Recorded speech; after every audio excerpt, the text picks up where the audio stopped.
All right, everyone. So this brings us to our last panel this afternoon, and one of our most interesting and promising, I think, as well. And that is on the question of reform. The panel will discuss whether reform is necessary, and if so, what actions ought to be taken by the Canadian government and other stakeholders on this issue. There's the private sector, intergovernmental and non-governmental organization, and international courts. I'll first introduce our moderator, Colin Freeze.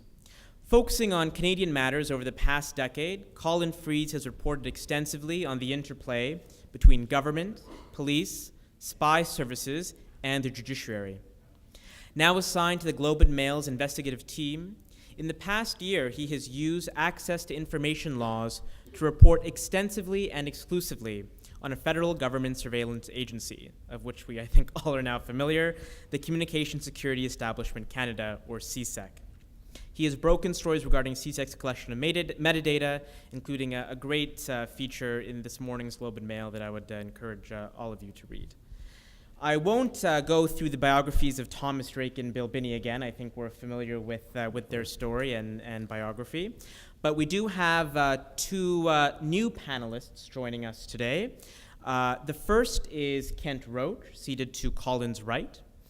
Kent Roach is the author of several books, including The 9/11 Effect, Comparative Counterterrorism, published by Cambridge University Press, and September 11th, Consequences for Canada, published by McGill Queen's Press.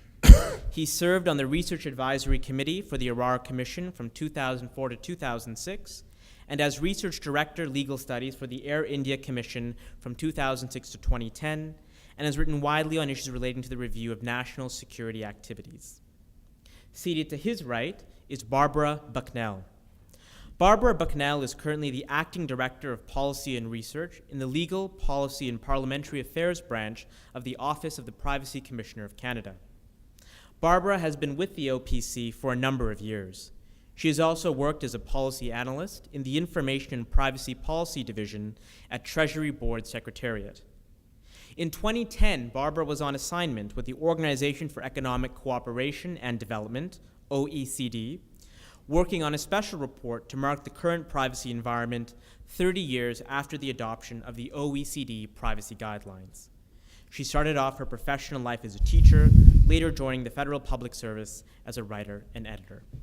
So with that, I'll hand it off to Colin Freeze to begin this panel for us. Thank you, Colin. Thank you.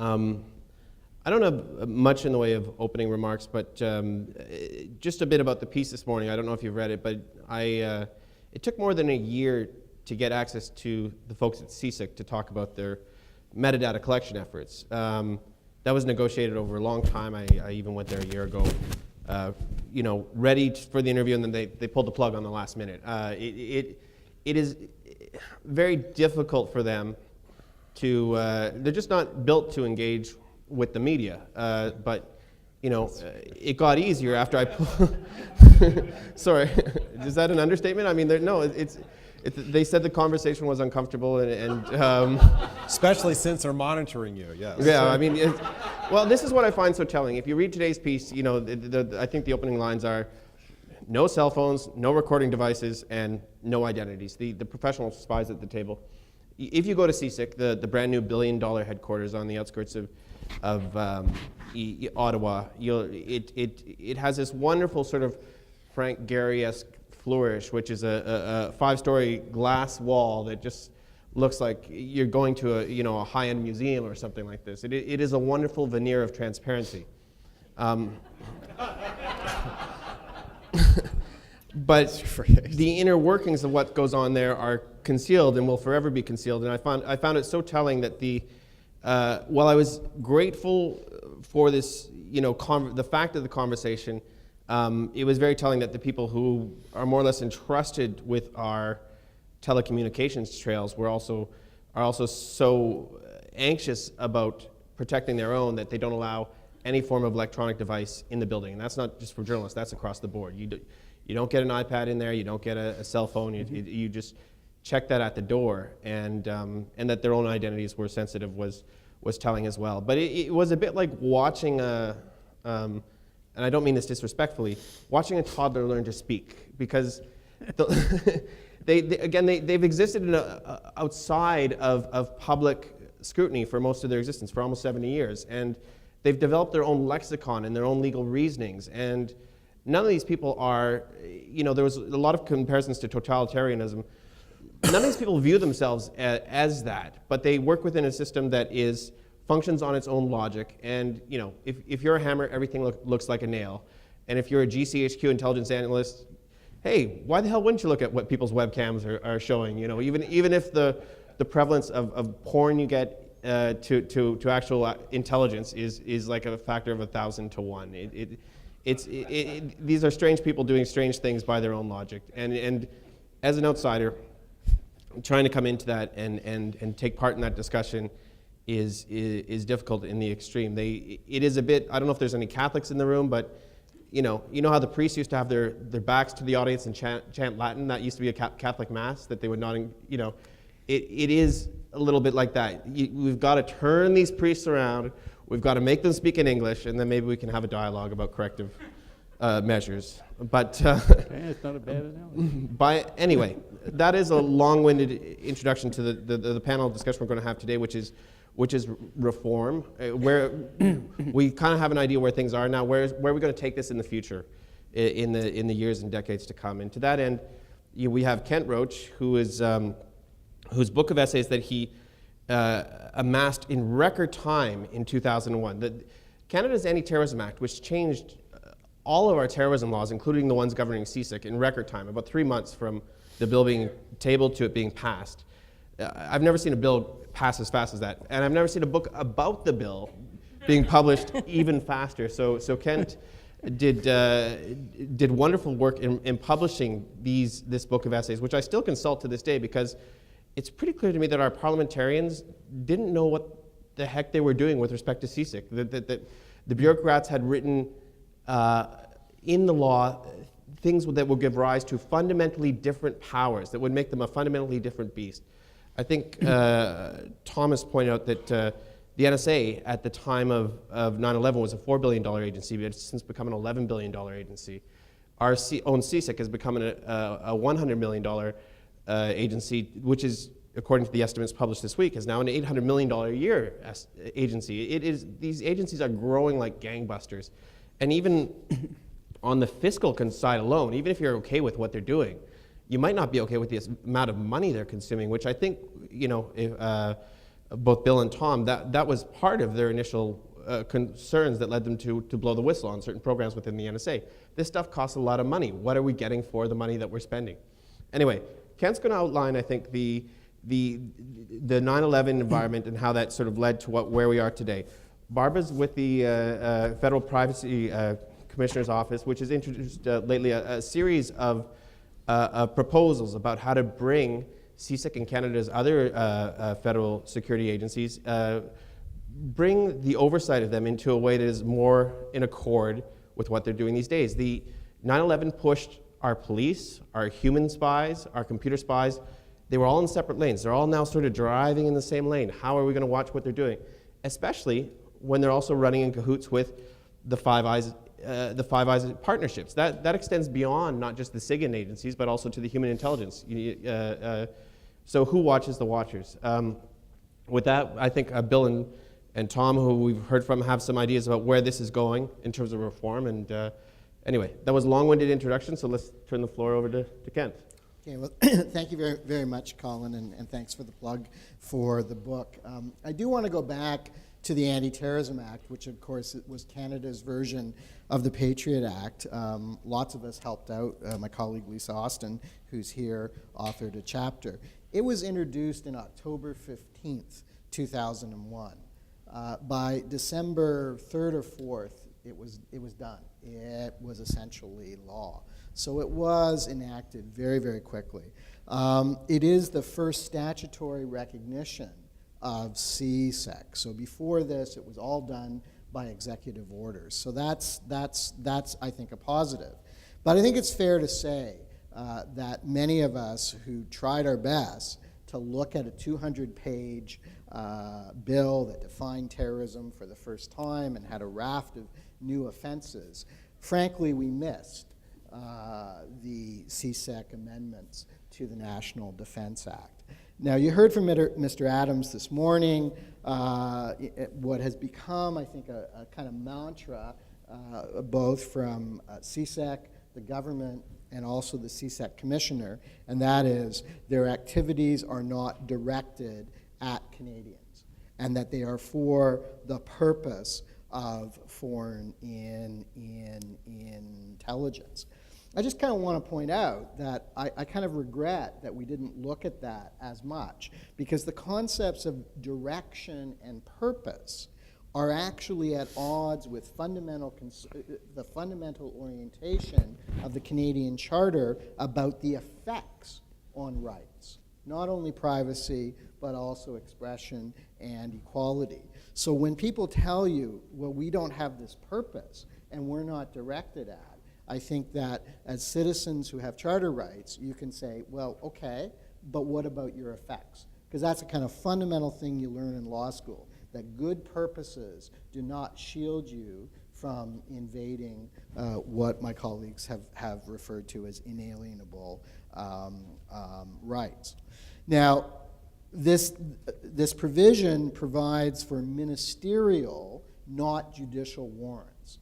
And again, I mean, this is different than the United States, at least to the extent that the FISA court is involved, and the BC Civil Liberties Association is now commencing litigation to say that this provision violates the Canadian Charter because it is a warrantless, or at least a without judicial warrant.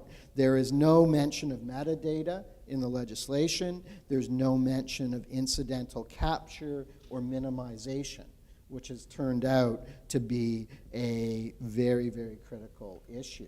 To the extent that the amendments in the Security of Information Act address whistleblowing, which is relevant, a whistleblower can only blow a whistle if they think an offense is being committed, and they have to go to their civil service boss first. They can't even go to the watchdog unless they don't have a reasonable response from their civil service boss. So the whistleblowing environment in Canada is virtually nil, because to go to your boss, you're then going to either be fired and or prosecuted. So I think part of the future is we need to go back and look at what I think, and I'll take some of the blame here, many of us missed when the ATA was so quickly enacted. I now want to talk a little bit about what's happened since 9/11 from a Canadian perspective, and I'm going to draw on the 6 years that I spent working on the Arar and Air India commissions, and you're going to see I'm a bit bitter about this, that the Government of Canada has just refused to implement any of our recommendations. And I want to start with two findings.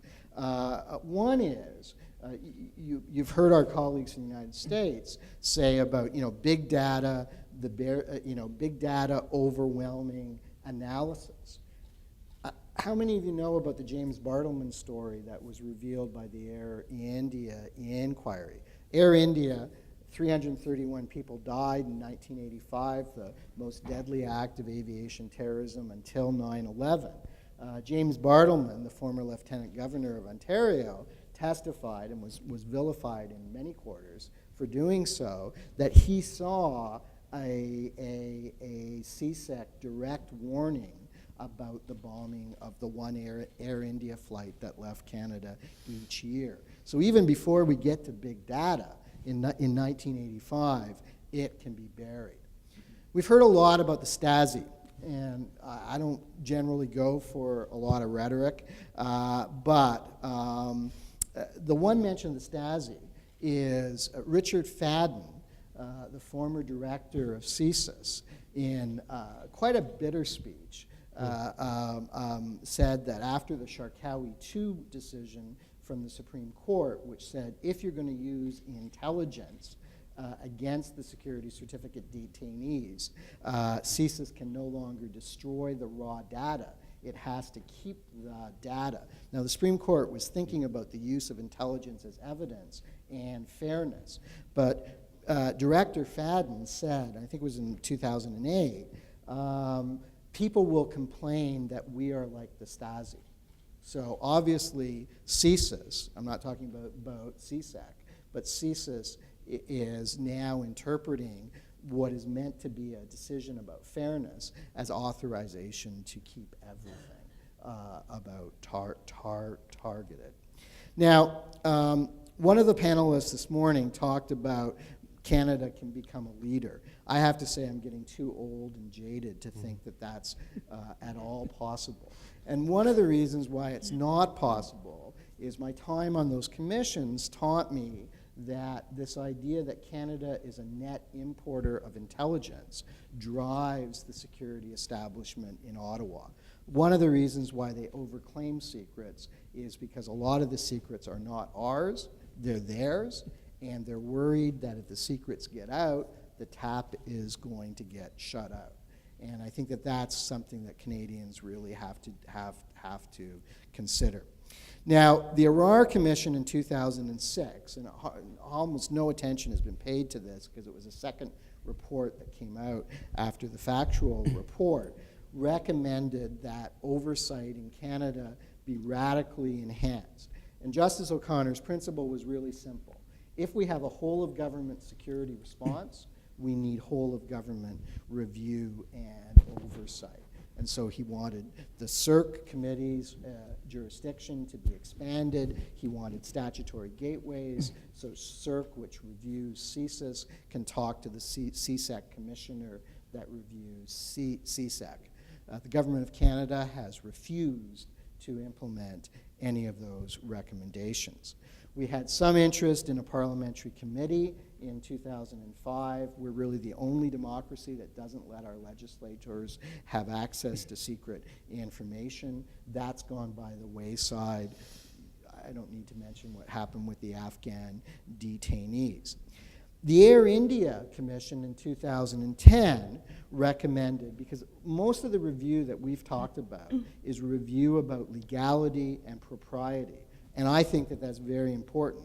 But I also think, having worked on the Air India Commission, that review for effectiveness, are our intelligence agencies doing the best job they can?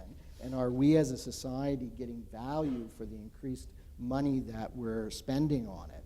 The Air India Commission, which of course found lots of failures that led to the terrible events of 1985, recommended that the Prime Minister's National Security Advisor should play a much greater role with respect to reviewing intelligence agencies for efficacy and effectiveness and making sure that information was shared when it should be shared. Again, the government has really not responded to that. The story gets worse. The Inspector General of CSIS has been abolished. So the Inspector General was supposed to certify that CSIS was acting legally. The government has abolished it. It has paid zero political cost for that. CIRC, Security Intelligence Review Committee, which in 1984 and under Ron Atkey's leadership was actually a little bit ahead of the international curve. Need I mention that the last two heads of CIRC, Arthur Porter and Chuck Strahl, have resigned under controversy. The Easter bill that's before Parliament, Mr. Adams spoke highly of it. I will not speak highly of it because, parliamentary review maybe won't hurt, but the Easter bill, and this speaks to Canada's inferiority complex about being a net importer of intelligence. The Easter bill gives the minister an unreviewable discretion not to share secret information with the parliamentary committee. And part of my message to you is that the intelligence agencies have incentives not to share secret information, both because they may be up to wrongdoing or invading invading people's rights, but also because they're not doing their jobs properly. I mean, all of us would like to be sheltered from review by our bosses. So despite two very expensive judicial inquiries, the Arar and the Air India inquiries, and the attitude among the security establishment towards those, we were referred to as a judicial jihad. Okay? So this tells you that when you are from outside the security establishment and you try to get into the security establishment, good luck.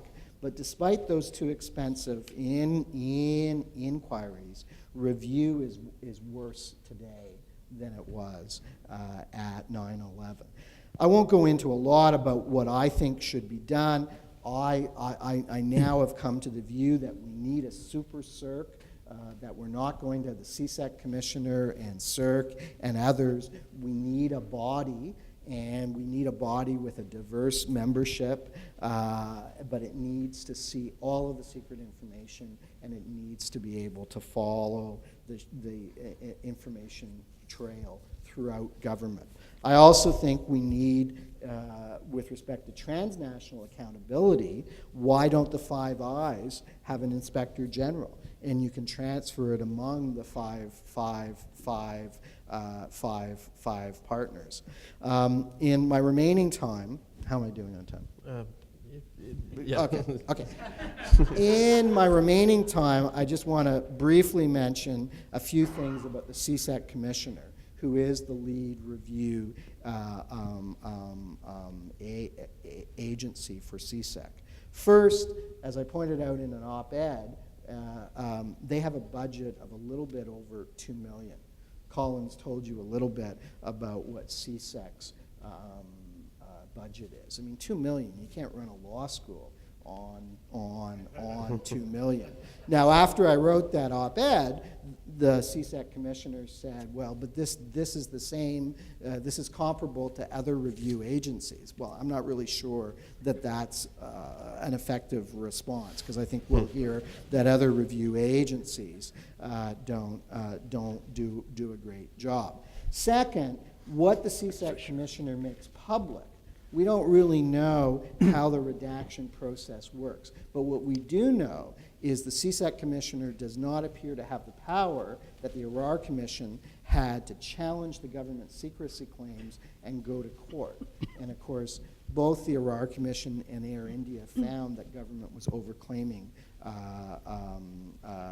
secrecy. Both Commissioner DeCary and Commissioner Plouffe have reacted very quickly to each of the Snowden's leaks, and basically declared that CIC's actions were legal. That may or may not be right, but their conclusions, I think, need to be evaluated in light of Justice Mosley's judgment.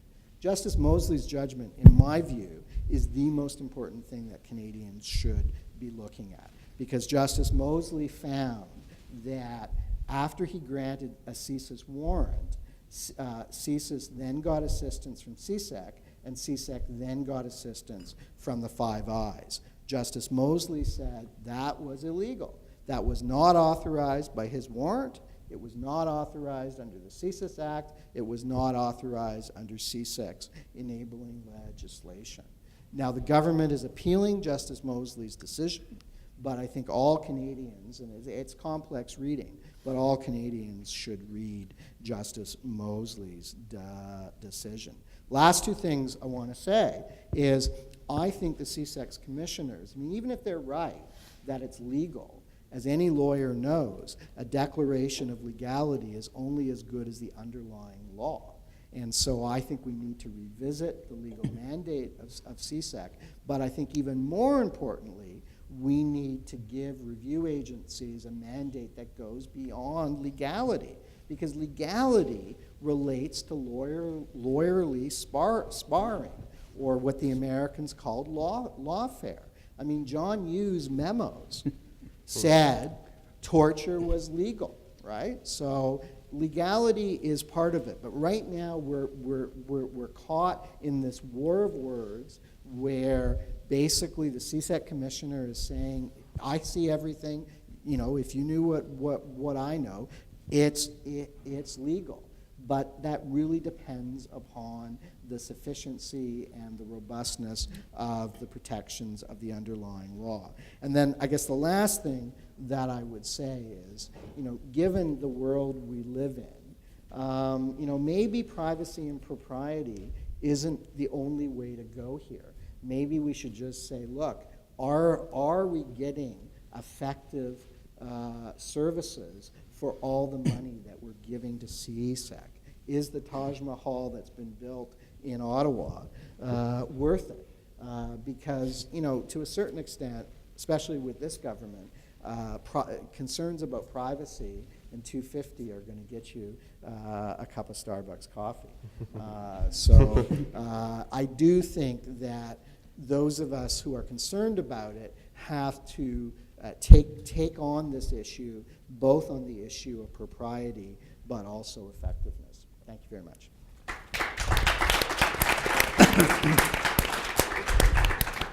But Kent, it's really nice. It's like really, really nice at the headquarters. I mean, it's really beautiful to see up close.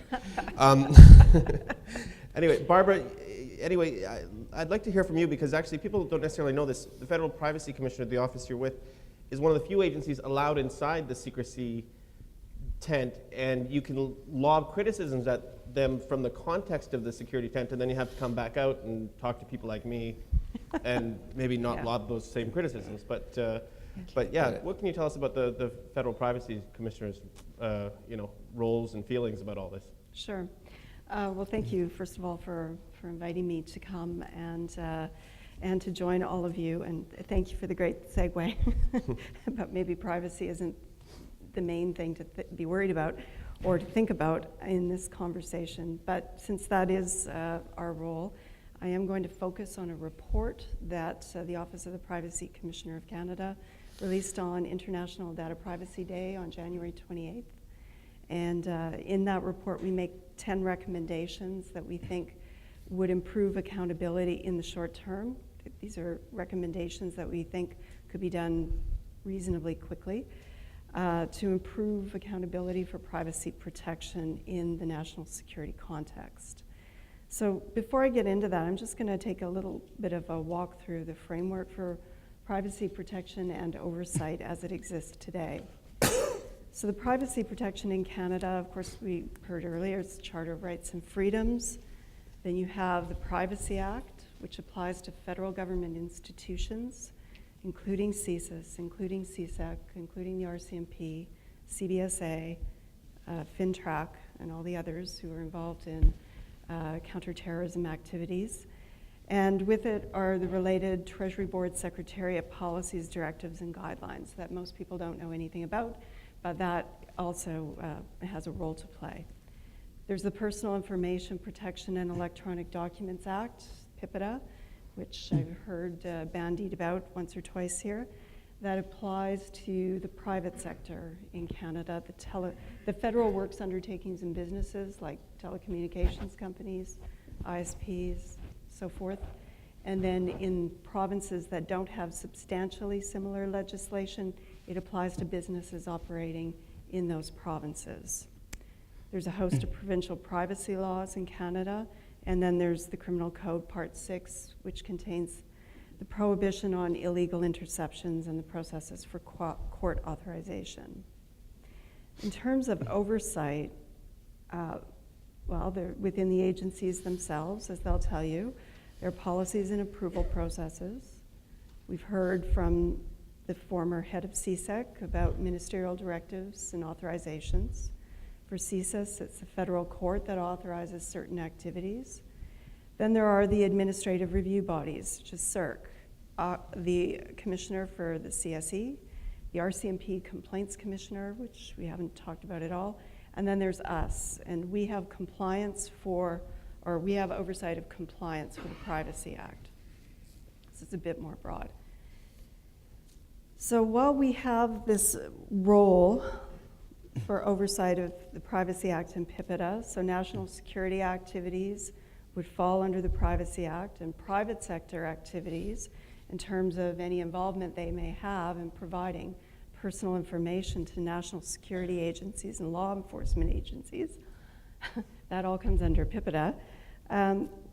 We have in the past conducted a few audits of CSE, at the end of which we were able to say that we conducted an audit of the CSE. Under PIPEDA, we have conducted an investigation into SWIFT, and this goes back about 7 years. I had to refresh my memory this morning and reread some of the things that we said in it. That one we were able to report a little bit more on, but you know, that's kind of how it's gone over the years in terms of our ability to audit these organizations. But those aren't the only tools in our toolkit, as we like to say in Ottawa. We have the ability to, and we do, report to Parliament, and we advise Parliament, and that brought us to the report that I'll talk about in a moment. There are also some parliamentary committees in both the House and Senate. There are 4 in all that have some interest in privacy, or in national security issues, sorry. And some have been more active than others. Of course, we've already talked a lot about the practical constraints around reporting on what we find when we go in. And this affects the commissioner for the CSE. It affects us. I think from our perspective, this poses an interesting challenge. There's already a lot of skepticism around what these organizations do, and a lot of skepticism among many of what authorities have to say, and it's not assisted when you can't tell the story. Typically in an investigation, you give the facts, you give the analysis, you give the findings. It has some effect in terms of how people can then go on to debate the issues. And when you can't do that, that makes it challenging to inform Canadians. And yet, on the other hand, there are, in many cases, I'm assuming some very legitimate reasons for keeping certain information secret. So what we decided to do for our part was exercise our advisory role to Parliament and issue a special report to Parliament, which the Privacy Act allows us to do. And the recommendations that we made in this report, which is available on our website, we don't have a paper copy here, but we targeted them,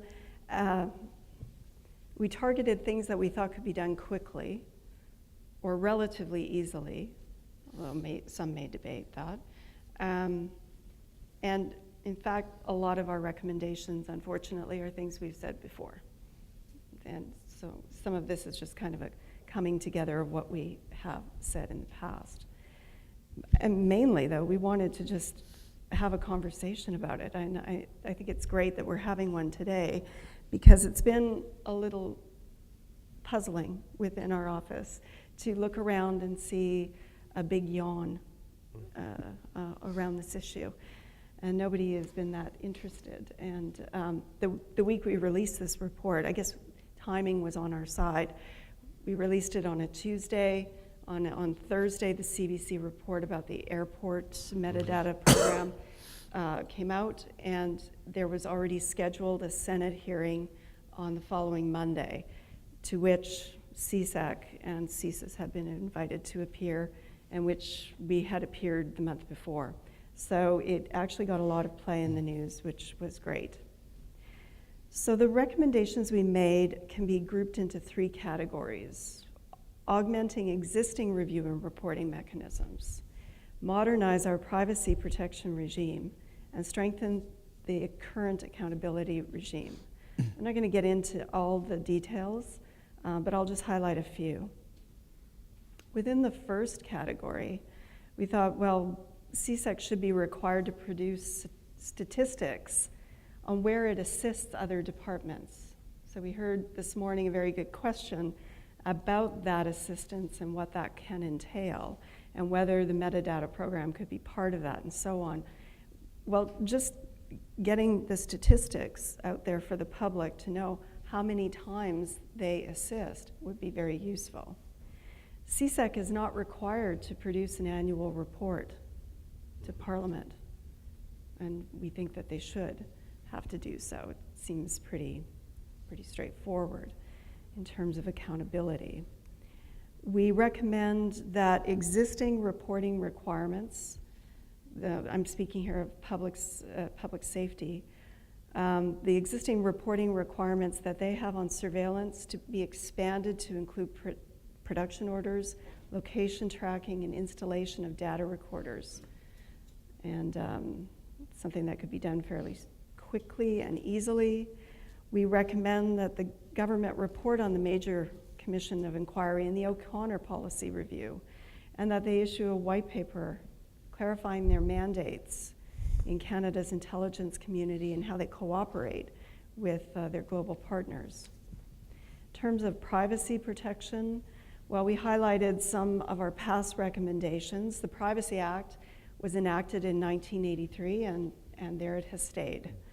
PIPEDA is a much newer law. It was enacted, or it came into force in 2001, but it too needs a few tweaks to it to make it more effective.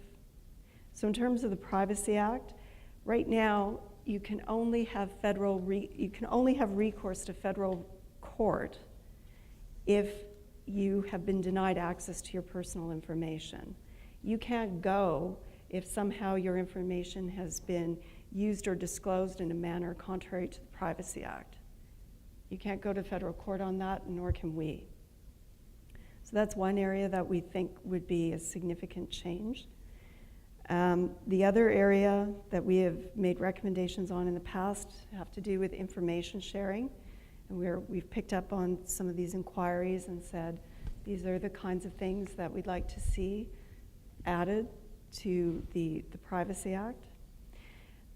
We also flagged the use of publicly available information. This is not defined whatsoever in the Privacy Act. It is defined under PIPEDA, but not under the Privacy Act. There are no Treasury Board guidance on this concept. And it is used increasingly by federal government departments for all sorts of purposes, not just national security. It's all kinds of things. And we're seeing it increasingly in privacy impact assessments that come through our door for review, as well as in investigations. And I can tell you that when the report came out, that particular provision caused the phone to ring in a few places, so which is interesting, I think.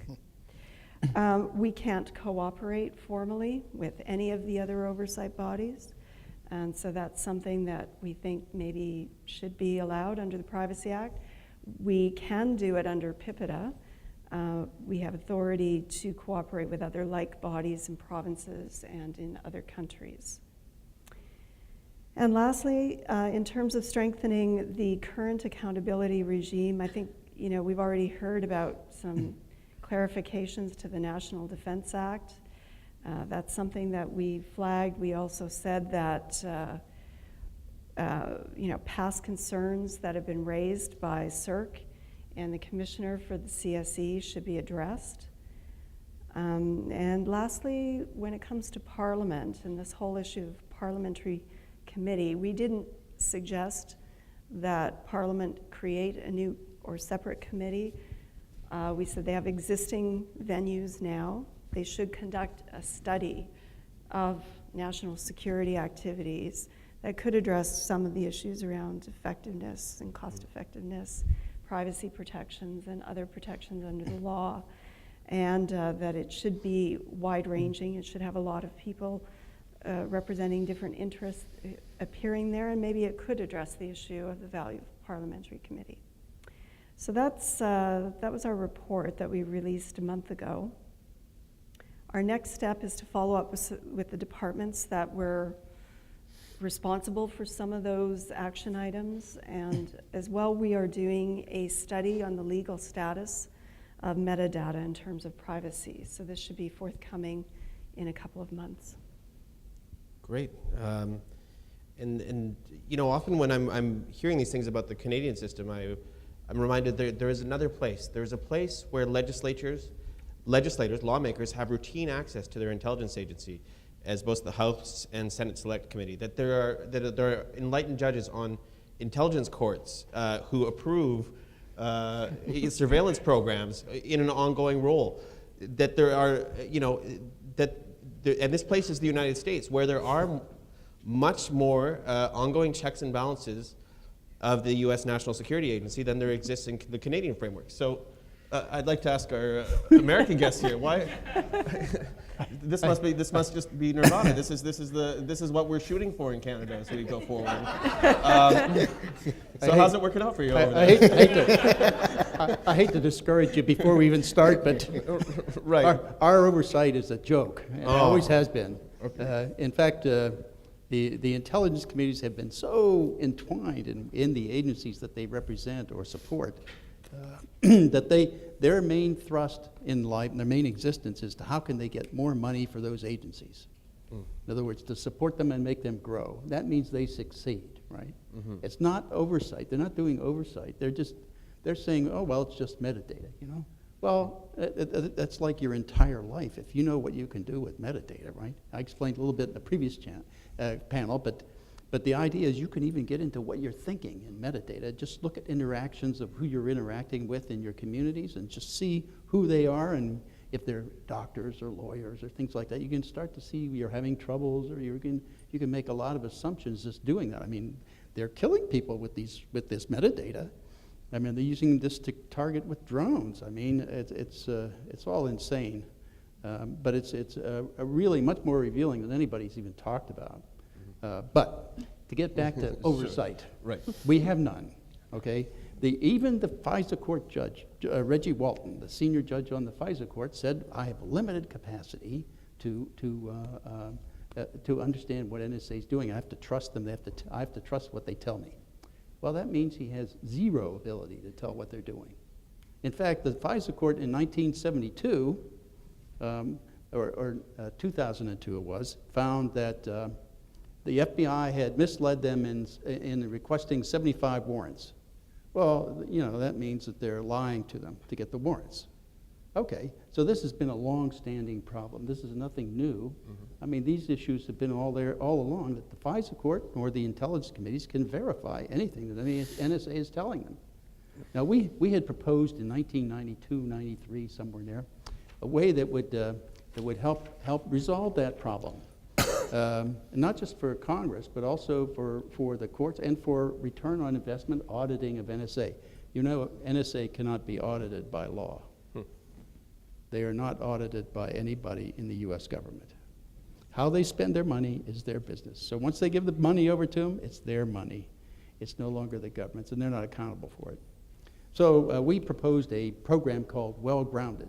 This is what we picked a name because we thought it was a good idea to be well-grounded, So the idea of well-grounded was that we would monitor everybody on the NSA network or around the world, anybody. Everything, if you're on a network and you have a computer and you click the button of this mouse or something, it sends a line of code down the network, right? And if you type something on the computer and hit carriage return, it sends another line down the code down the network. All of that goes into the network log. So we were proposing to use the network log to monitor what everybody was doing on the network everywhere in the world all the time as they did it. That would give us oversight of everybody, and we had several reasons we wanted to do that. One was we wanted to see who was doing effective analysis of targets, and then we would say, hey, this fellow over here is doing a really good job, so we go look at him and see what he did on the network. We'd say, okay, these are the techniques we need to spread around so everybody can, benefit from his experience and so on.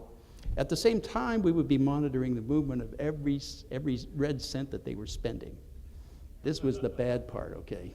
We could monitor who transferred money from what program to what other program and how much they spent, and also we could go to that program and see where it was deployed, how active it was, what it was contributing to the return on investment, for example, on everything we spent.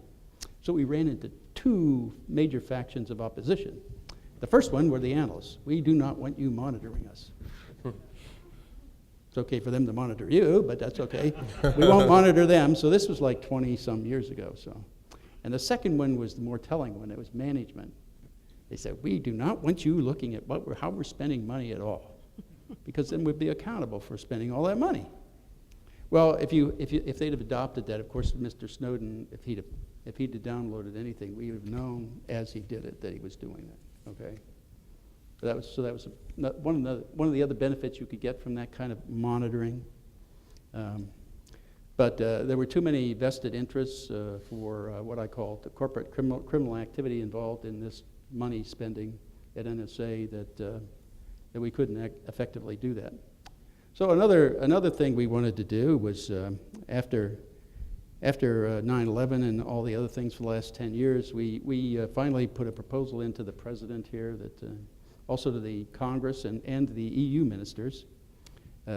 We put 21 recommendations in. One was to say, define your terms, so you can't be deceiving us with a word. Like, we don't collect anything, any U.S. citizens, Collection meant to Alexander that some analysts looked at the data.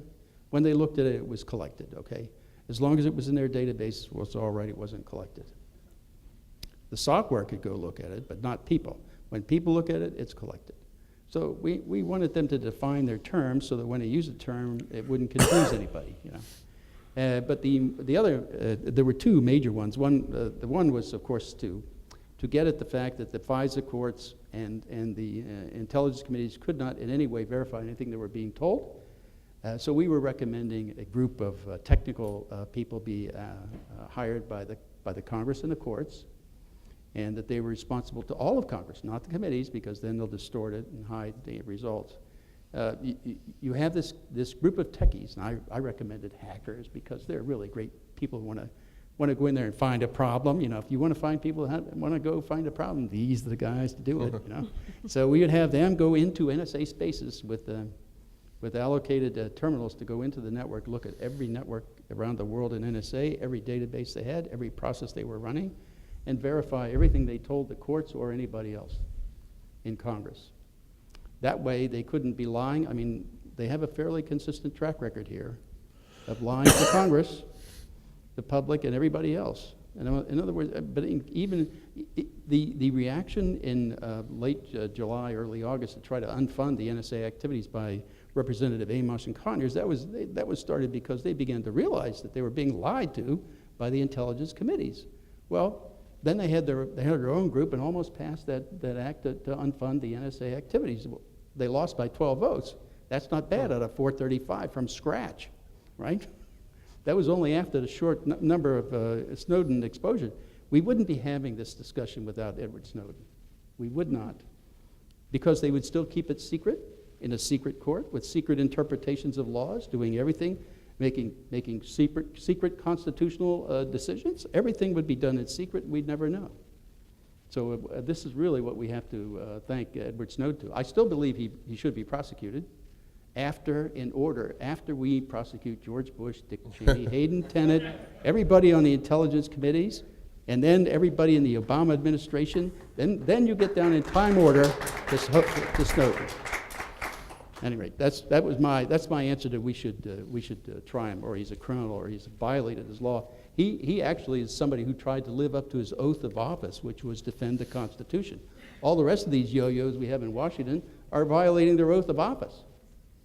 I mean, he signed a non-disclosure agreement, which meant he was going to keep secret. But if you look at Executive Order 13526, Section 1.7, which governs classification of information in the United States government, signed by Obama, it says you cannot classify material to cover up a crime, fraud, waste, abuse, or corruption. Well, this is a crime against the Constitution. You can't classify that by that order. Just as if you read it that way.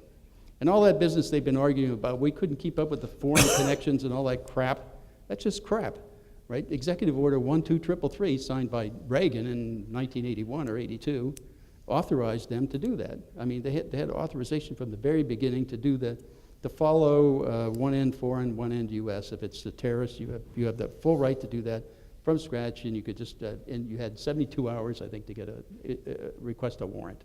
Otherwise, you could just collect it all. So all that was a ruse. It was a red herring from the very beginning.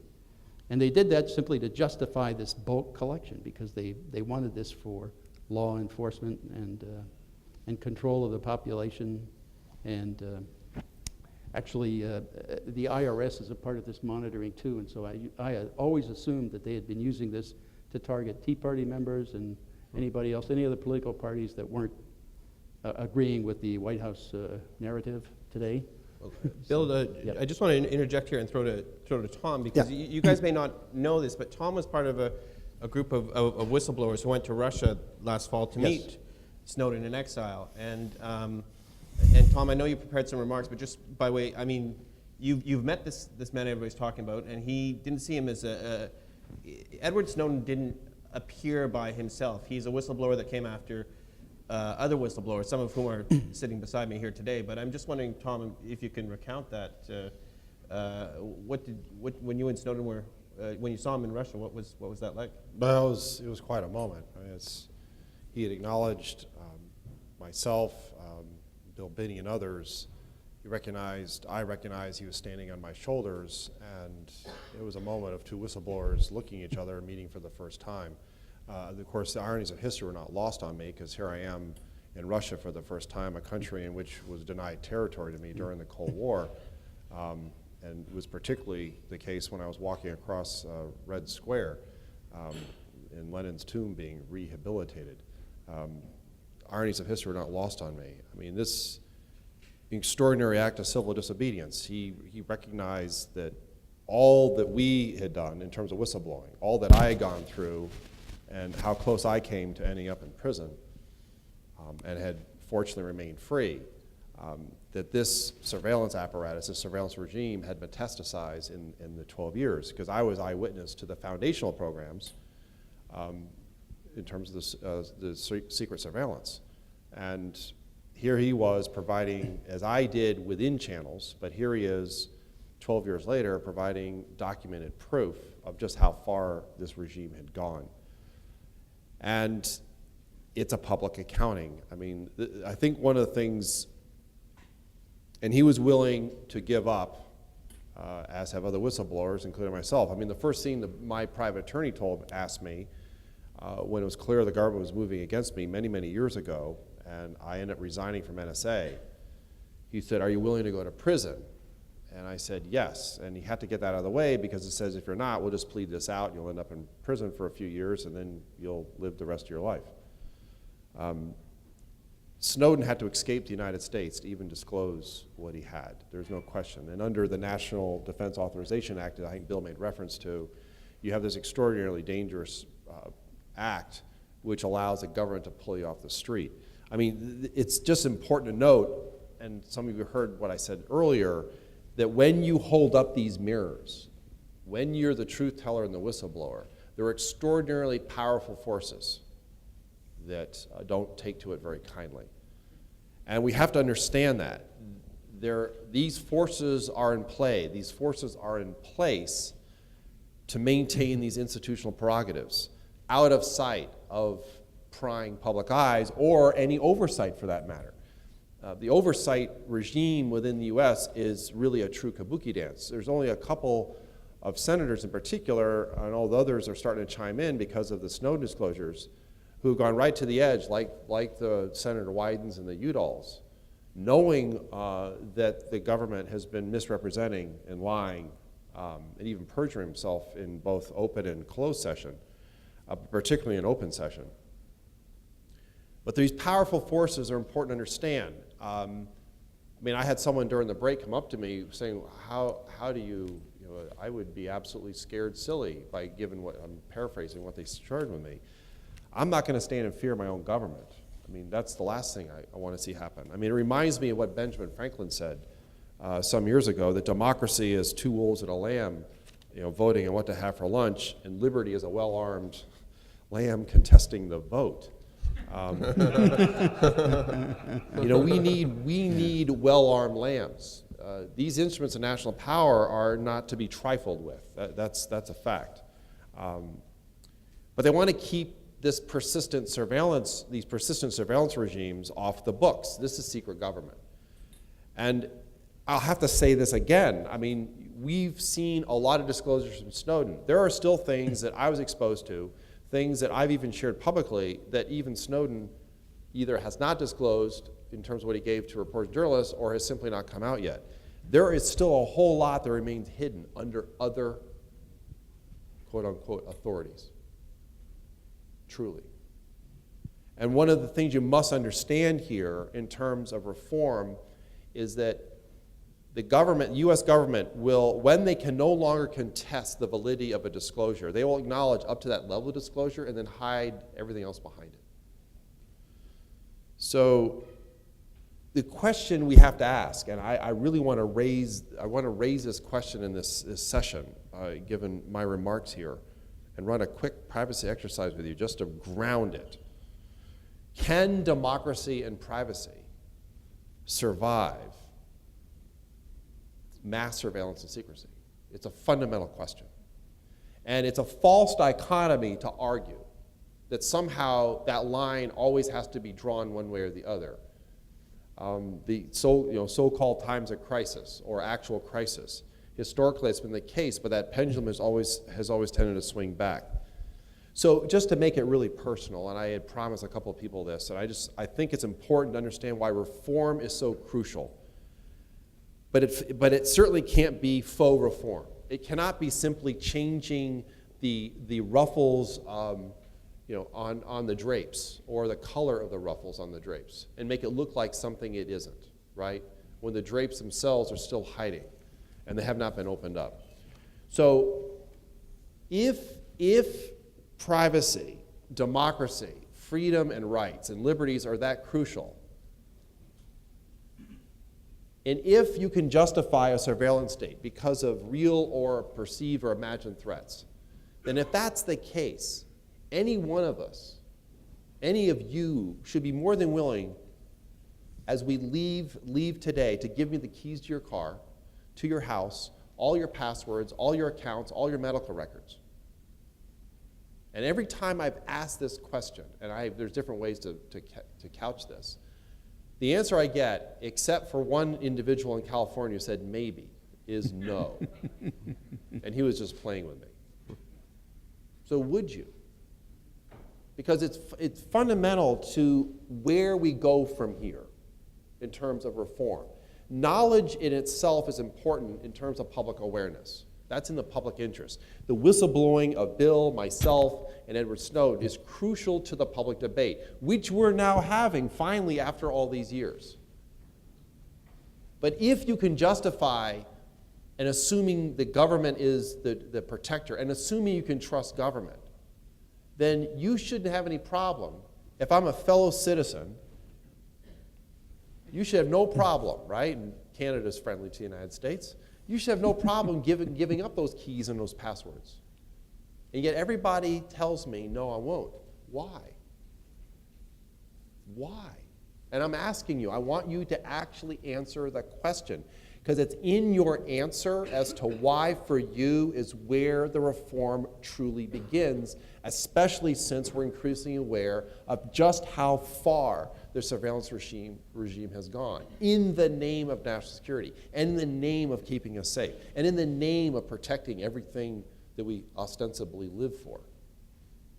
Why don't you just turn it all over? And you're doing this by consent. Remember, I'm asking the question. You have the choice. But I'm looking and I'm seeing body language, you're not going to do that.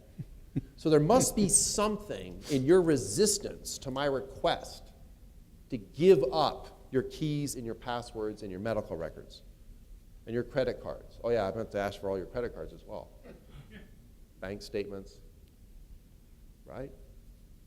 Your body language is telling me that the answer is a decisive no. That means it's important to you.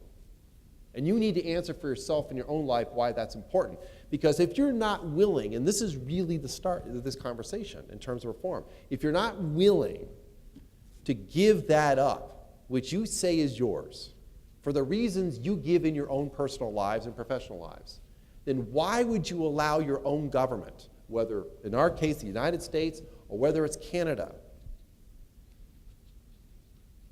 to actually, without your consent, without any opt-in, no check box has been marked, to do so in the deepest of secrecy.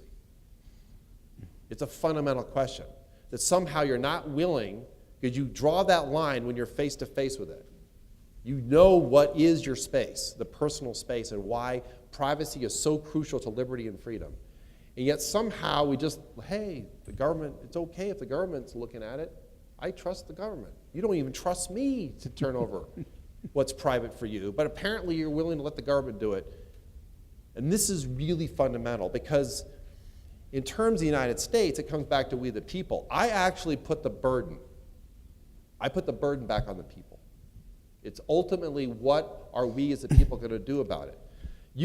We can see all this exposures, all of this, all the hue and cry, or any new exposures or disclosures.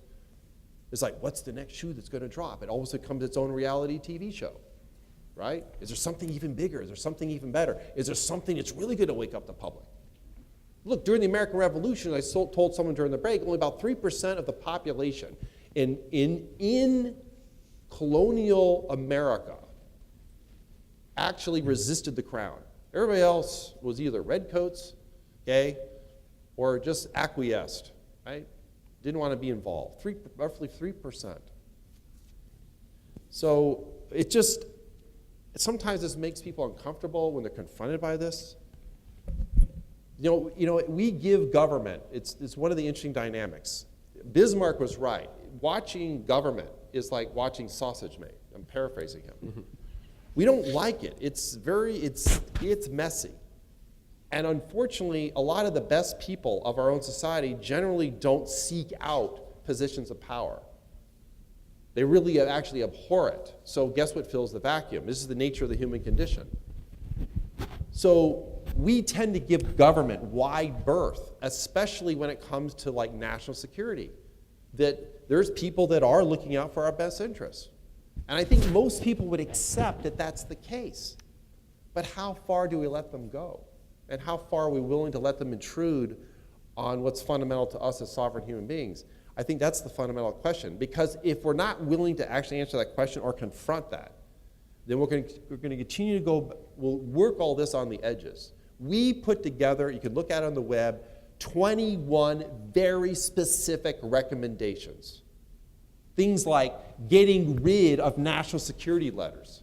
You know how pernicious a national security letter is in the United States? It is a writ of assistance. It is just it's a piece of paper that says, hey, I show up and I can take you, I can take your effects, I can take your records, I can take whatever you got in there. And they can go even give those to businesses. And the businesses are gagged from even talking about it. We say just dissolve that entire process. We've actually asked in our recommendation to zero baseline NSA's, CIA's, and FBI's budget.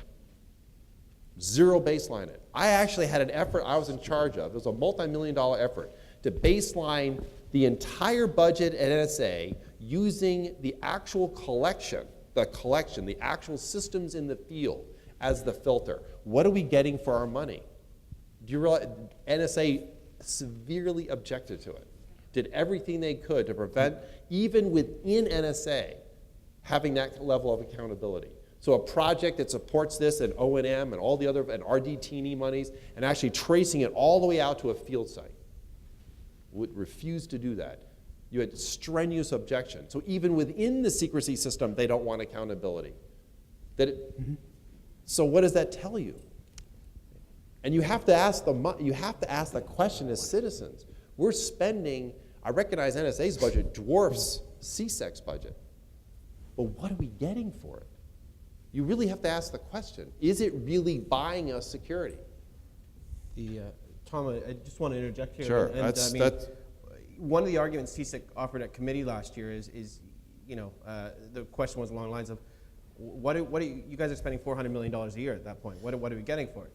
And the answer that came back from John Forster, the current chief, was, are you kidding? We're getting $18 billion worth of intelligence through the Five Eyes. You know, we get access to the NSA, which is $11 billion.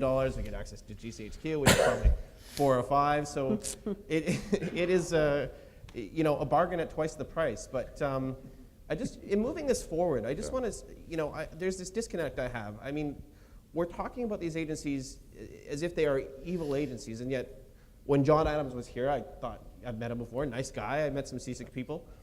Nice people, seem reasonably concerned about privacy. I don't view them as members of the Stasi. You guys yourselves seem like nice guy, even though you spent the balance of your lives in the service of the security state before it kind of whipsaws around. And I don't know what you think of your former colleagues, but it went to the dark side. And you know, and on the Canadian side, it seems we've been talking about accountability models for at least 6 or 8 years. We'll be talking about them more, and just stepping away from the, you know, narrative of evil agencies or the ones that are blind. Like, Kent, when you say that, when we talk about the fact that CIC had intelligence that could have prevented a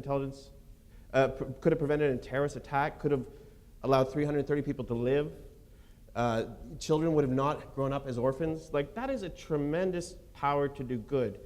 And yet we're convinced that they're somewhat evil in their current construction. So, big picture, how do we bring them to the light? Like, what is the fundamental problem here? Because I don't think it's getting parliamentarians or judges on. These guys have that, and we don't, and it doesn't seem to matter. So what's the problem here in a nutshell, if anybody wants to talk about it? Well, I mean, we also had one suggestion to address that. That was focused collection on known targets and certain definitions of zones of suspicion around them, right. Plus other rules with that. That was to get rid of all that bulk collection and really focus on a rich environment of information that would contribute to intelligence production. And that gets past the, you know, eating more than they can digest problem, right? It gets rid of it, yeah. Too much noise to actually see what's going on. And it actually gives privacy to everybody in the world. And I mean, the problem that I think we found in Air India was not evil agencies. Everyone was doing the job that they thought was assigned to them, and arguably they did their job, but yet the plane went down. So I mean, I do think we need to kind of rethink the bureaucratic sort of environment, because I mean, you know, I've also interviewed people that work in the agency as part of my work, and they're not bad people, and they're certainly not James Bond, and you know, they're just civil servants trying to do their job, working in a kind of constrained environment. And somehow I think society or the political masters have to reorientate the environment in which they work in, where you know, you can be much more focused, right? Because Exactly. I mean, if the thing in 1985 got buried, I shudder to think how things get buried with big data, right? Well, So- 9/11 was buried. They had the evidence to stop it. Right. Same thing. It's part of what I blew the whistle on. Yeah. But that was all censored and suppressed in the official government investigations. Do you Because it was spoke to the considered 9/11? such a state They secret did, yeah. that NSA actually had critical information that they, because of institutional prerogatives, information is power. If I give it to another agency or another entity, I'm not sure what they're going to do with it. So they didn't give it. So critical information was never put in play that others could see and say, oh, we need to really take action on this. So it's like a guy who should have been fired but got a pay raise instead, right? We know a number of them.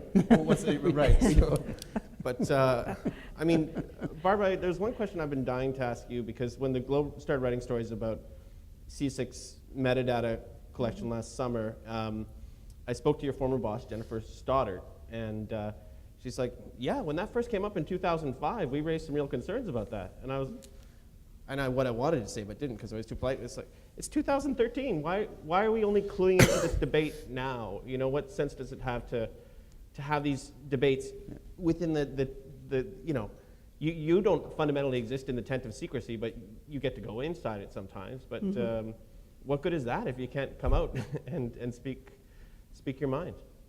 Well, I mean, we have to play by those rules as well. If Right. we learn something that is top secret, you can't then turn around and divulge that information. But in terms of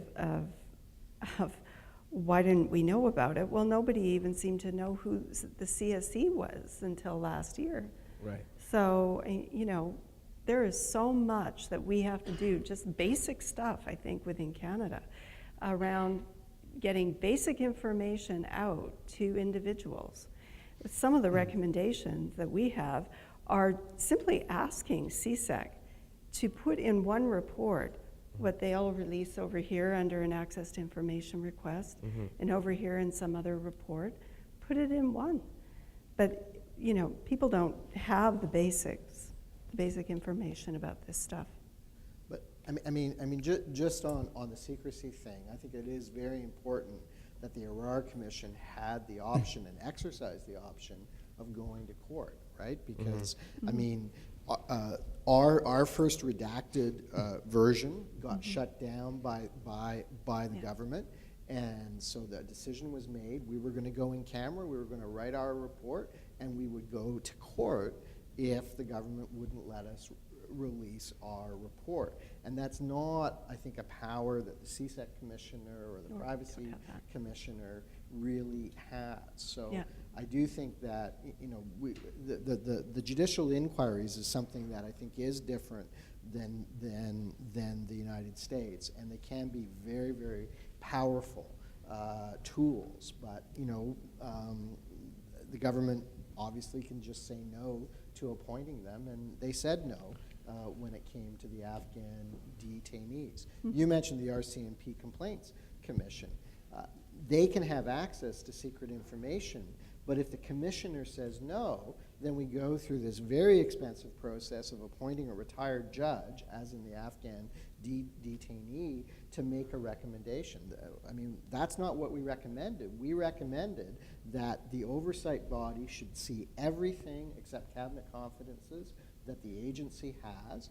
They should see everything, and then if there is a fight about what can be made public, that's why we have Section 38 of the Canada Evidence Act, and that's why we have specially designated federal court judges who, assisted by special advocates, can make sure that the government is claiming genuine secrecy and is not claiming secrecy just to cover up things that are embarrassing to the government. I mean, that's the lesson of the Arar Commission, and it seems, you know, I mean, 2006, 2005 is not that long ago, but it almost seems like we have collective amnesia.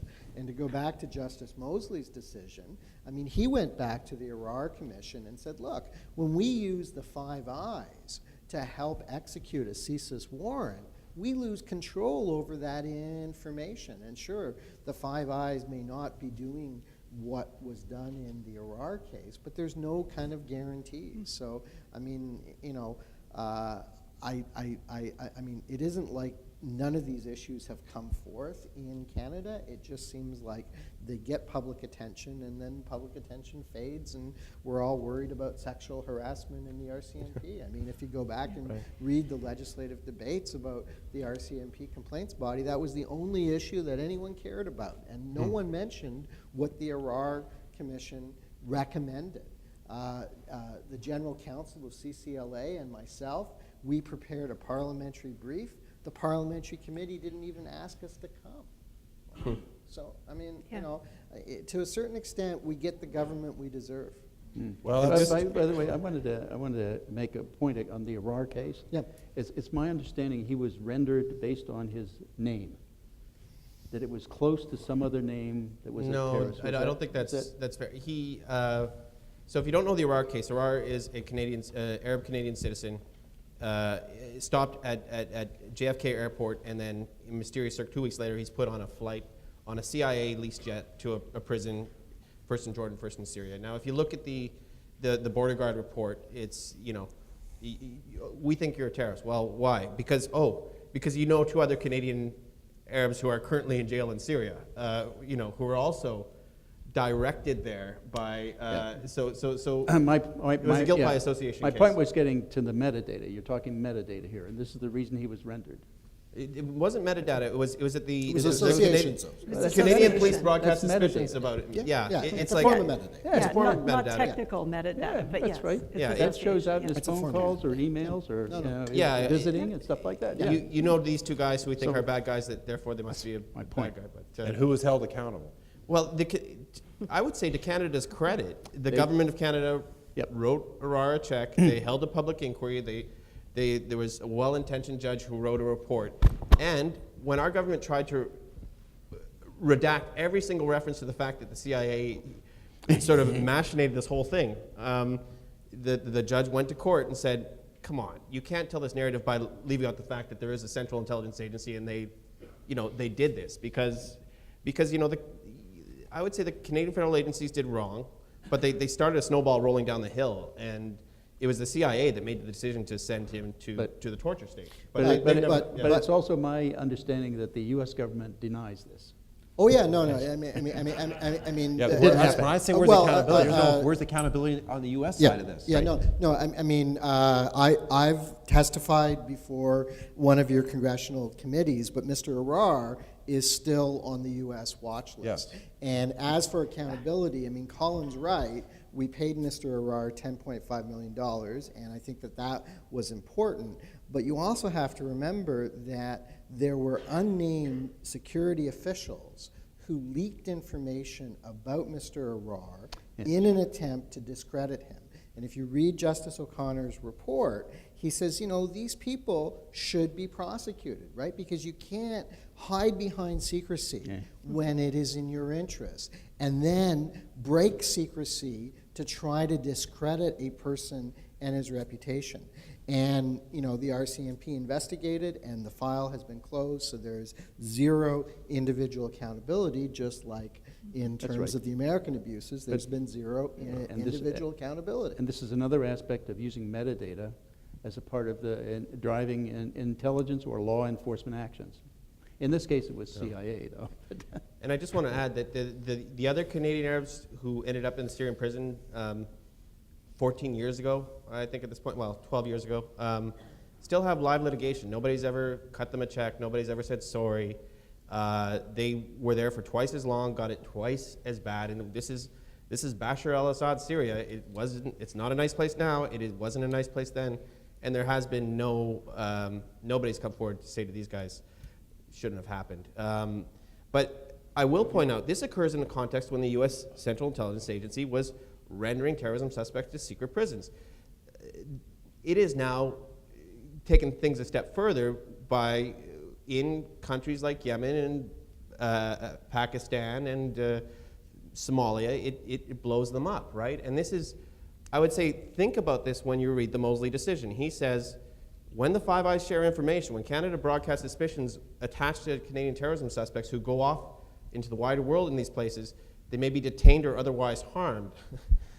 And I think that is a sort of euphemistic phrasing of what could actually be going on here. We don't know because everything's secret. But I want to ask one question to the panel before throwing it open to questions to the floor, which is basically, it would be one thing to constrain a CIC or an NSA in a way that we think would be productive. But these agencies are basically running in a pack, right? The Five Eyes is not a fiction. It is a collective, and it seems to exist that if one part has a blind spot, then the other guy fills it in. So in terms of constraining the Five Eyes as a whole, if that's what we think needs to be done, is that like just a futile idea to think about? Because shut down bulk collection of phone records in the United States. Are the British or the Australians going to come in there and see what they can do? I mean, I think that's certainly doable, but I think in the United States we have to lead. Mm-hmm. Because we're the biggest partner in the Five Eyes. Yep. If we take that lead and say this is the way we're going. I mean, after all, everybody in the electronics of monitoring of individuals along the net and everything, everybody followed us wherever we went. So if we start reversing that process, I think they'll follow it back. Mm-hmm. Besides, we could get a coalition running to help stimulate that to happen. But GCHQ seems to do stuff that even the NSA wouldn't even think about doing. This web, like they are even less constrained by privacy considerations in Britain than they are. That's true. That's true. It's a beautiful thing. Yeah. To have the Five Eyes. But you see, a lot of them are depending on the databases that NSA builds. Mm. So if NSA stops building them, then they're going to have to spend a lot of money to replicate it, or they're going to have to stop it. Right. But one of the recommendations we made was actually outlawing the use of foreign partner agencies to circumvent U.S. laws and vice versa, banning U.S. agencies from actually aiding foreign partner agencies, whether it's second or third party, in circumventing their own laws. It's become routine practice. But there's no penalties. I mean, this is another elephant in the room. There's the accountability elephant. Who were the only two people to date in the United States who've been prosecuted and indicted for having disclosed torture and secret surveillance? Kyriakou? No. Yeah. That's for torture. Right. And Yeah. who's the only person been prosecuted and indicted for exposing secret surveillance? You. That's correct. Yeah. Now, what does that tell you? None of the leaders, none of the managers, none of the unnamed officials, right, and even the ones we know about, have been held to account. This is fundamental to the problem. So when criminal activity, violations of FISA on an extraordinary scale, which built in criminal sanctions, are protected by the very apparatus, okay, and are then, they go after those, criminalizing the very disclosures of those activities, we have inverted the justice system in our own country. And this is one of the hard truths that must be faced. Because if there's no disincentive, I mean, you have Clapper literally perjuring himself in front of Congress and then claims it was the least untruthful thing he could say. And he knew ahead of time what the question was. It's part of the protocol. And he still perjured himself. So where's the penalty? I mean, even in the Nixon administration, there were penalties when people came before Congress and would lie to Congress. Mm-hmm. Well, and I would just add, I think one of the reasons why the commissioner and the government are so dug in on the legality of what CIC's doing is if it's not legal, then it could be a violation of Part 6 of the criminal code. So, I mean, I agree with you that there needs to be individual accountability, but you will also see everyone sticking to the legal script because the consequence of going off the legal script is there's a possibility I'm going to be prosecuted and I can go to jail. And Jack Goldsmith has written about that. When he withdrew the U memo, people went nuts, but it was because people thought, it turned out they weren't prosecuted, but people went nuts because they thought, oh my goodness, I'm going to be prosecuted now. And so that's you know, we're on this script now where we're going to repeat this mantra. We're not directing at Canadians because if we go off that mantra, then you have to ask a question of, well, you know, invasion of privacy is a crime in Canada, and let's prosecute someone. And there's now live civil litigation in Canada on this front, but let's throw it open to questions. How are we doing for time right now? What time? 15 minutes. 15 minutes, okay. Go ahead. Hi there. Tom, you mentioned public, this is kind of continuing the conversation on accountability, putting some of the onus on the public and raising awareness and why people aren't engaged on this issue. And not to call you out, Barbara, but you mentioned also that, you know, as your organization, you know, you sometimes are privy to some secret information, but you're not going to turn around and disclose that. Well, sometimes with whistleblowers, there is that decision to come out, and even though it might be against what you're supposed to be doing, and disclose it. And I think whistleblowers are an interesting breed because they've obviously made that decision. And I'm wondering, I guess, then from your point of view and your experience, what crossed the line for you to make, you know, the decision to come out, or a change from when you started working and presumably were okay with the NSA's activities to some extent? What then changed for you? And I think that might give some insight to, you know, what might change a member of the public or someone who's working within these organizations. Obviously, there's decision-making being done that approves these activities. So I'm just wondering whether it was the cost-effectiveness argument or what other things kind of changed your mind.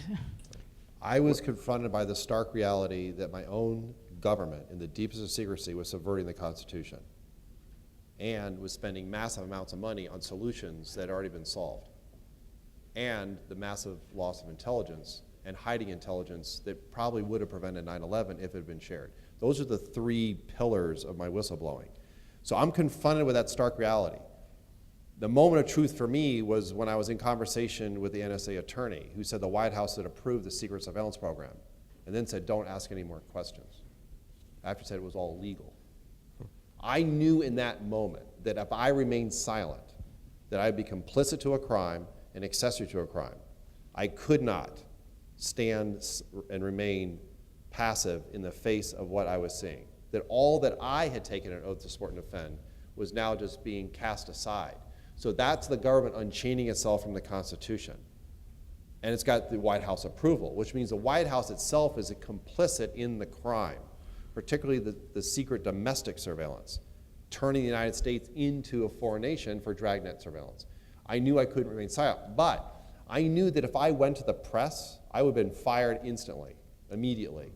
So well, I went through every channel that existed. The problem was all those channels had no protection. They exposed me. They exposed me.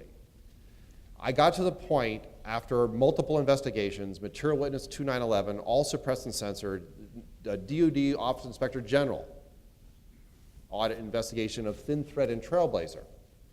I finally made a fateful decision in early 2006 that I go to Reporter. I knew when I went to the Reporter in the public interest with those three areas that I could easily lose my job or worse. I knew that then. And I recognize, I've talked to Daniel Ellsberg. He thought more people would come forward, except for very close associates. He thought more would come forward when he disclosed the Pentagon Papers. Yeah, and Except he's now said everything that was illegal under the Nixon administration is now legal under the current regime. So I was faced with that stark reality, and I could not live with myself, and I would not have been able to live with myself if I didn't say something. Bill, when did you decide that you couldn't? Okay, I basically had planned on retiring out of NSA in early 2002 because of all the corruption. I mean, it was just money laundering and stuff like that. That's what they were doing. Oh. So, but after 9/11, it was they started spying on everybody in the United States, and I found out about that because they were using the program that I started. So at that point, I knew I had to get out there as fast as I could. It took me 2.5 weeks to do it, but so then I got out in the end of October of 2001, and I had tried to work internally for about 7 years in the government to try to get the government to reverse its criminal and unconstitutional activity. That did absolutely nothing except raise my visibility to them. Then they attacked me, and after the FBI raids, they tried to frame me 3 times. The Department of Justice tried to fabricate evidence to frame me. And at that point, I said, this is such a corrupt, shallow, fake characters in DOJ around this entire government. I got to go public. Sunlight is the only way to stop this stuff. That's where I went. These are fascinating stories. I invite, Tom's been written up in the New Yorker profile. Bill's been written up quite a bit. You were arrested in your shower at gunpoint? No, I wasn't arrested. Oh, see. no, sorry. He came and put a gun at me, yeah. Anyway, we'll move on to the next question, but read The Secret Share or the Jane Mayer piece in the New Yorker. Yeah. And Bill's, there's other portraits, they escape me now, but. Yeah, they're there. Just one reading recommendation. You spoke about political or elites escaping accountability, criminal accountability. I mean, Glenn Greenwald himself has written a lot about this in Liberty and Justice for Some, precisely the issue that you're talking about. As a question, Bill and Tom and everyone else on the panel as well, that kind of harks back to something you said on the last panel about the 1970s and how we did have a number of programs exposed, including those run by the NSA.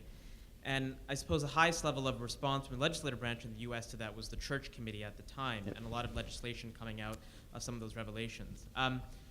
What do you think of the quality of the legislation that came out post that committee? So is the issue that whatever reforms took place then were somehow pulled back or subverted, or were the reforms or the FISA Act and all the rest of it themselves doomed to begin with? And second, depending on how you feel about that, do you think there's actually a fundamentally problem even in an agency having the capability, forget about oversight or what it's doing or is it accountable and so forth, but even just the capability to engage in this kind of surveillance, in this kind of mapping of information, collection of data? Is that capability itself a problem to have in a government agency? Okay. I'm just going to start moving things along. Please answer, but please be succinct and I'll be quick. Yeah, first of all, I think the intentions in the church committee intentions were there, but they absolutely failed in implementation. So, I mean, that's the basic result. I recommended, and I do that down below the border, that we randomly pick from the phone book for our representatives in Washington. And we do that every 2 years because we can't do any worse, okay? So, but I mean, other than that, the technology is going to keep advancing. I mean, there's no way to stop that. I mean, certainly, but the point is not only do you, it's proper for these agencies to have this technology, but you have to be able to monitor what they're doing and verify what they're doing. We aren't really considering the verification part yet. That's what we really need. Tom? Yeah, my simple answer is it was doomed to begin with. They basically established a secret mechanism by which they could justify their actions going forward without any further accountability. And so, and I can tell you that from having worked on statements for the record before these committees, where they get to say what they want the committee to hear. And so oversight really becomes undersight. The court itself, it's important to note for history, the secret court, we had never had secret courts per se, except in wartime, under really extraordinary circumstances. We never had this institutionalized secret court, a creation, by the way, of Congress. It was a compromise solution. But it's important to note, it was narrowly scoped to only do, under Fourth Amendment threshold standards of probable cause, yes or no to a warrant, for a U.S. person suspected of engaging in activities against, foreign intelligence activities against the United States, to harm the U.S. It's been co-opted for decades. I mean, I have to tell you that. And it's why it's incredibly cautionary note to Canada, don't be misled by simply having an oversight body made up of parliamentarians as if that's the answer, because it's not. We'll go to the next question. Hi, I'm going to play the devil's advocate just for fun. My question's mainly for Kent. I'm so glad you brought up ARAR and the Air India inquiry, because obviously intelligence reform is not just limited to privacy and cybersecurity. It's a movement that's been going on for years, especially within the legal community. And so my question is, stepping away from ARAR and Air India, and considering some alleged sort of successes like Toronto 18 and Via Rail, I'm wondering if you can identify any sort of existing positives, not just ideas for future reform, but existing interests of the intelligence community that we might want to perhaps avoid steamrolling in this massive effort to totally overhaul intelligence. Right. Well, I mean, you are right to point out the Toronto 18 as a success, but as the Air India Commission said, it's a kind of fragile success because it's now less is more. So basically what is happening is CSIS is giving the RCMP kind of hints, so the RCMP can then collect the evidence that is then usable. I'm partial to what the Air India Commission recommended, which is we should allow the CSIS information to go in, but we should streamline the way we do terrorism trials so that we don't have this, two-court system and all of these complexities. Because the distinction between intelligence and evidence post 9/11 is a very murky sort of distinction. So, I mean, you are right that Toronto 18 is a success, but if you read the Air India report, you'll see that Justice Major has some real reservations about how sustainable the success is. And it goes back to, there is this Ottawa security establishment, and they don't want to change. And maybe that's natural, but unless there's enough impetus to change, either from the privacy side or from the efficacy side, things are going to stay the same. Very brief follow-up. I actually have read the report, and I guess you mentioned earlier that Section 38 was a really good process and a really good solution, yet you're saying by streamlining terrorism prosecutions and taking it out of the two-court process, that's actually eliminating the Section 38 process, if I'm not misunderstanding what you just said. So do you support or not support Section 38? No, I support the principle in 38 that you balance interests against secrecy, against interest against disclosure. What I don't support is that you can only have it done by a federal court judge who's not the criminal trial judge. So the way that terrorism trials are done in the United States or the UK is the trial judge gets to see everything and decides what information has to be disclosed to the accused in order to have a fair trial. And that's what the Air India Commission recommended, and that's what I meant by streamlining. Thank you. Next question. Hi there, my name's Tony. First, to Tom, to answer your rhetorical question, I would not give you my keys. And that goes to the nature of the view of government, and I don't feel that you have the public interest in mind or provide a public good. So that's just a side topic of our nature of view of government.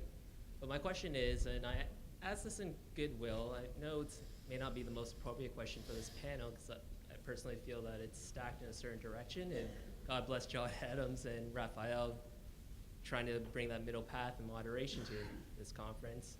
My question is, what are the risks to intelligence organizations, the broader public, and even government itself in introducing the type of reforms that we're talking about? I believe that there needs to be some type of reform, there needs to be more accountability, but I want to, if we could just take another perspective and just dwell on what are we actually talking about, and how is this going to impact intelligence organizations and the nature of the work that they do? Because some of the recommendations coming out of various reports since 9/11 was that intelligence agencies weren't talking to each other. Tom mentioned himself when they had that report and saying that they're determined to attack in the United States, that was disseminated across government. So are we looking at reintroducing silos between organizations and even politicizing some of the intelligent information through some of these reforms? So if you could just, and this is open to the entire panel, if you could just talk about what are the risks to the nature of intelligence, their organizations, and the broader, perhaps unintended effects this may have on government and the broader society. Barbara's really anxious to get in here. Yeah. I'm going to have to go, but can I just answer the I was going to say, and let me just interject, we need to let Barbara go because she needs to get to the airport. So she's going to answer this part of the question. The remainder of the panel will continue. We'll excuse Barbara. Please, maybe could we just shorten the questions as they go through thereafter so that we can all do this? Thanks. From our perspective, what we recommended, I don't think there's a risk to the organizations. I think if anything, it would give them some credibility or more information. You can garner some trust in what they're trying to do. And, so I don't see what we're recommending as being hugely risky for those organizations. I mean, where we're coming from, we're an agent of Parliament. We are supposed to be balanced in what we recommend. And we look at, they have certain things they have to do. And we have certain things that we have to protect and ensure are being followed. And this was, from our perspective, a way forward to do things that we thought would be heard, for one thing, because if you start making recommendations that have huge price tags attached to them, everybody's going to shut down. So we focused on things that we thought could be done relatively quickly, low cost, maybe, relatively speaking, and they were pragmatic. Okay, I'm going to move. I'm sorry. It's just we're in the sort of one question to one panelist time. It's a good question. There's 4 people behind you. My question is directed primarily to Mr. Binney and Mr. Drake, given not just your veteran immersion in Intel, but your extensive familiarity with the computer systems in that world. So it's a technological question, but with major implications for privacy. Mr. Binney, when you were discussing how a lot of Intel deniability hinges on defining collecting data and the line drawn between human participation in acquiring data and software looking at it, it occurred to me that this is a distinction that's only meaningful in a world where there are conspicuous differences between humans and computers. So without getting too whimsical about it, I think it's a prescient, very anticipatory question.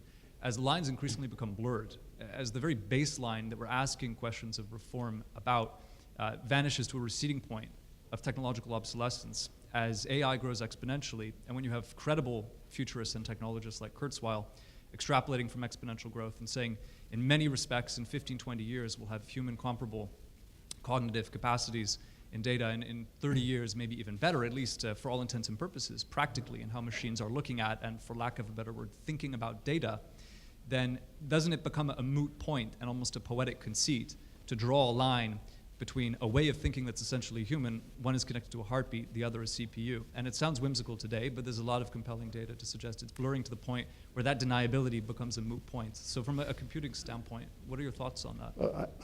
I basically don't make a distinction between human thought and the algorithms you build for a computer, because it's the same process. I mean, if you talk to an analyst on any subject, on any type of analysis, what you ask them what they're really doing, they can break it down to the simple steps, that the way they proceed, decisions they make, why they make those decisions, and what you have to do is capture that in a stream of logic, and that then becomes your algorithm.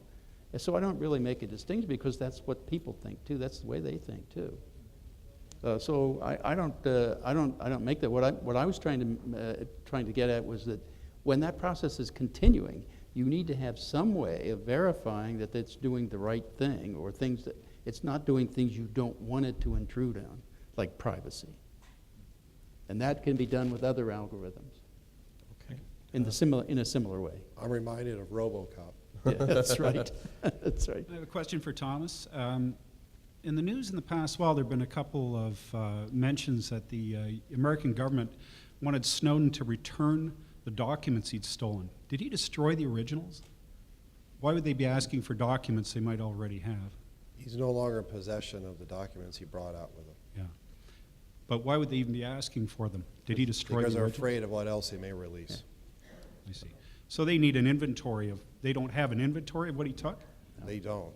Ah, I see. All the numbers you've heard are all just, it's conflated. I believe numbers you've heard bandied about, 1.7 million, 2 million, Right. is simply their thinking what he could or might have had access to. They don't actually know. So they would need that for a legal process, wouldn't they? An inventory. Well, I mean, I can speak to my own case in terms of the what they call the charging documents arrayed. Yes. Okay, thank you. Okay. And I would actually argue as whether he stole the documents. I would just actually take issue with that. Because they said the same thing of me. They said that I actually purloined documents from NSA, which is the same thing as stealing. And I wasn't authorized to do so. Hi there. So my question relates to domestic reform, particularly in countries that have a surveillance or an intelligence relationship with the United States. So I guess it's most appropriate for Mr. Roach if you could answer. So our efforts to reform legislation, are they shaped or hindered in any way by foreign entities or governments? For example, is Canada and the government's relationship with the United States, are we hindering or slowing down the process by nature of affecting our relationship with the U.S.? Yeah, I mean, hugely. That was the point I was trying to make about our status as a net importer of intelligence. Also, the border we share with the United States. I mean, we passed when the U.S. wanted more data about air passengers. We passed a law that basically authorized the airline companies to give any information that is required by foreign law. So, I mean, it's hard to see a more direct kind of surrender of sovereignty than incorporating other countries' laws into our own laws. So yeah, I mean, it's obviously going to be shaped by the border we share and the southern neighbor that's 10 times our size. So looking at reform on the other side, now that we're having a larger public debate on this issue, is the government trying to slow down the process of reform actively because of the current status of our relationship with the United States, and thinking that will affect it negatively? Yeah, I mean that's possible. I mean, I don't know what's driving the government's decision, but certainly I would think that they would be concerned about American perceptions, and the fact that Mr. Arar is still on the watch list suggests that there can be some pretty fundamental perceptional differences of the threat environment south and north of the border. And a large part of the Arar and other saga was we wanted to do something very quickly to show that we were cooperating with the United States because, of course, people, including I think Hillary Clinton, was saying, well, some of the hijackers came from Canada. That wasn't the case, but it could have been the case. And one of the things that happened, I mean, this is a low-tech version of CIC, is that we burned CDs with entire investigative files and handed them to the Americans as part of AO Canada's investigation. This is all in the public record of the Arar report. So we have to, and it's not just us. I mean, you know, there's been litigation in the U.S., in the U.K., where the U.S. threatened to turn off the intelligence tap, and it all got into the British courts, and the British government has taken action to limit disclosure. So, I mean, the U.S. is driving this internationally, but I think Canada is particularly affected by the U.S. Yeah. You don't want to disturb the special relationship. It's the wellspring through which the other intelligence agencies draw. I'd like to move on to thank you. The last question. Hi. In talking about your experiences today, you seem to have revealed a lot more than just misconduct by the national security organizations, but you've complicity by the Department of Justice, by the political class as well.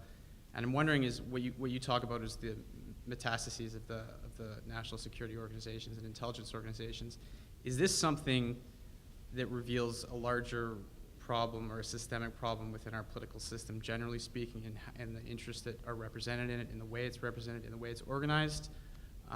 So do your experiences and the NSA leaks and the way the intelligence system is evolving and has continued to evolve reveal a larger problem than simply the way intelligence has been gathered? Is there a systemic political problem that you think needs to be addressed in order to properly reform the attitudes, the conducts, the behavior that has taken root? You know? Well, simple answer is the entire system is largely corrupt. And my own criminal case is exhibit number 1. There's things I can't even talk about in terms of how far the Department of Justice went in framing me, doctoring evidence, withholding critical exculpatory information. In fact, just look up the motion that was filed by Bill Leonard. He was a defense expert in my criminal case. He was the former classification czar under Bush for 5 years. He said, I'd never seen a more egregious case of violating the classification standard, as happened with me. And he was so incensed by it that he filed a motion through me, my public defenders, and the judge actually unsealed the one felony count, and it stands in stark relief. You know, this was a particular charging document that was ostensibly caused exceptionally grave damage to the national security of the United States. But no one was punished for having, quote unquote, the government essentially doing a forced classification review and stamping it top secret. Yeah, that I wanted to make out the point. That's one of the things that really got me about my Department of Justice, right? They took papers that he had that were marked unclassified, drew a line through unclassified and stamped it secret or top secret, and charged him with having classified material. I mean, this is absurd. But you had a prosecutor in my case. It just shows you how far this went. The supervising official in my case was Lanny Brewer, the head of the criminal division. The indictment on me was signed by Eric Holder. The president well knew who I was. And so the actual chief prosecutor had been the former head of the Office of Public Integrity. His claim to fame was completely botching the late Senator Ted Stevens case from Alaska. So, you know, this just shows you how embedded, how deep this goes. And that's just, you know, you got Department of Justice, you got the FBI framing me in terms of the interviews with what they call their 302s, right? I saw like 4 different versions of it during the course of my the pre-trial criminal proceedings. I mean, this is just a stark example of how far it went. Or claiming that attempting to file motions, get this, in my case, formal motions before the judge that to eliminate as admissible or irrelevant any of my whistleblower history, any of the First Amendment activities, including the publication of the articles by the reporter in which I actually went to, or anything regarding overclassification. If I could have one of the things, what this really says is you cannot talk to the FBI or any other similar agency without having a witness for you. So have a lawyer with you, otherwise they'll lie about you. Fabricate evidence from that lie and charge you with stuff. And I'm fortunate because there's very few people who've survived this process without ending up in prison. And in my particular case, it actually took the court of public opinion to turn the tide until the mainstream media finally picked up and said, you know what, maybe the government has overreach, maybe he is a whistleblower. You know, oh, by the way, a Washington Post op-ed, right on the eve of my scheduled public trial said, government, we are the press, we do have an interest in internal government affairs. I think we should stop there. We're probably way over time. It's been a long day. I invite you to talk to the panelists afterwards as we wrap up, but it's been a lot of fun for me, and I think everybody on the panel. Welcome back to Canada. You guys are frequent flyers here. Thank you. Yeah. We're getting that.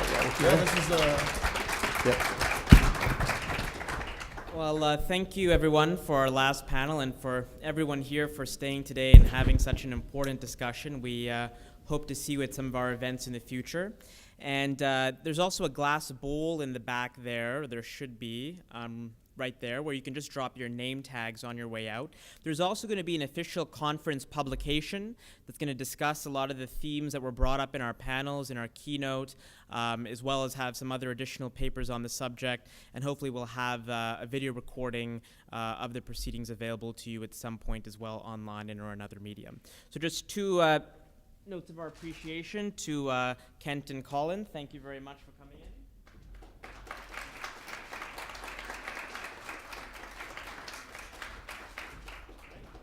And thank you to you all again.